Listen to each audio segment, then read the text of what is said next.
Okay, this is the law of cosines for side angle side and side triangles, section 7.3. Alright, in this case there's no hard problems like we had with the ambiguous case of the law of sines. It's pretty straightforward. Keep in mind your book gives you these formulas here, and they kind of put this part off to the side. I did put this on your formula sheet, this part in green here. These come in handy so you're not having to worry about your algebra and making a mistake when you're using a calculator. So you need to know both of these, and they're fairly easy to remember, just like with the law of cosines. The law of sines. So the first one, where we're just going to do one basically. Maybe we'll do two. We're going to use an example where A is 2, B is 3, and gamma is 60. So we have a side angle side triangle. So since we don't have C, and you can draw, let me go ahead and draw the triangle. I'll do it the way they did it. So in this case, I'm going to let gamma be 60 here, so that means the side across from 60 is C, alpha here, beta here, and they have 2 and 3 here. So, alright, since we don't have C, this is what we're looking for, so I'm going to use C squared equals A squared plus B squared minus 2AB cosine of gamma. And we're going to plug everything in because we have all the information. So we have 2 squared plus 3 squared minus 2 times 2 times 3 cosine of 60, and that gives us C squared equals 7. So C equals root 7. Because we're talking about distance, we're not doing the minus, we're just doing the plus. Now, to find alpha, basically I'm going to use, instead of using the original formulas they gave us, I'm going to use, for alpha, I'm going to use this one right here. It's very straightforward, and then we'll have to take the inverse, and that will be that. So I'm going to use, to save space, I'm just going to write in the values. We're going to have 9 plus 7 minus 4 over 2 times 3 root 7 times root 7. Alright, and that's going to equal 12 over 6 root 7, which equals 2 root 7 over 7. I'm going to do the same thing. So this was where I had, this is where this equals cosine of alpha. Now you take the inverse of both sides,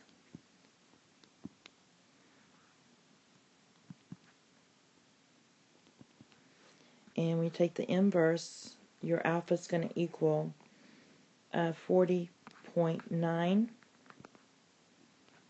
And from there, what I'm going to do, I'm just going to take one, I want these two to add up to, all three to add up to 180, so 60 plus 40.9 plus my beta should equal 180.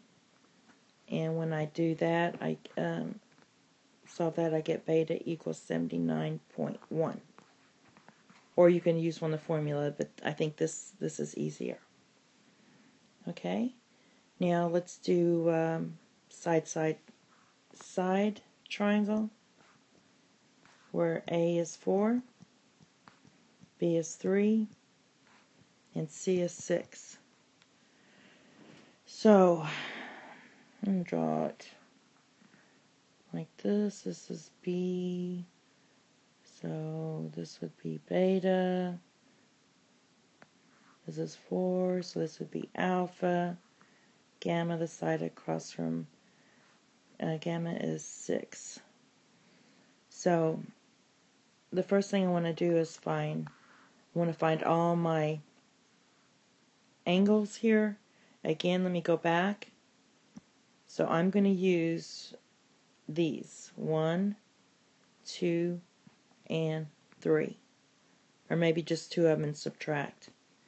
So I'm going to use the fact that cosine of alpha equals b squared plus c squared minus a squared over 2bc. And you just plug it in. B is 3, so we have 3 squared plus 6 squared minus 4 squared over 2bc. And I have no idea what this says here, so let me erase this. It should be 2bc. So 2 times these first two numbers. 3 times 6. And we get 29 over 36. Do cosine inverse of this to find what alpha is. So alpha equals, or approximately equals, 36.3 degrees. Alright, that was really easy.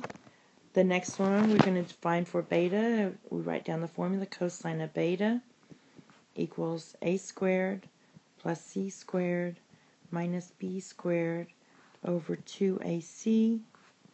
And I fill everything in. I get 16 plus 36 minus 9 over 2 times 4 times 6 equals 43 over 48. Take cosine inverse of 43 over 48 to get your beta. So beta equals approximately, squiggly, 26.4 degrees. And then I'm just going to subtract. Now, unless you want to do the formula for cosine of gamma, excuse me, excuse me, excuse me. So for gamma, instead of do the formula, I'm just going to say 180 minus alpha minus beta equals 180 minus, what was alpha? 36.3 or 56. 36.3 degrees minus 26.4 degrees, and we get approximately 117.3 degrees. Alright, and that's how you do the law of cosines. Pretty easy.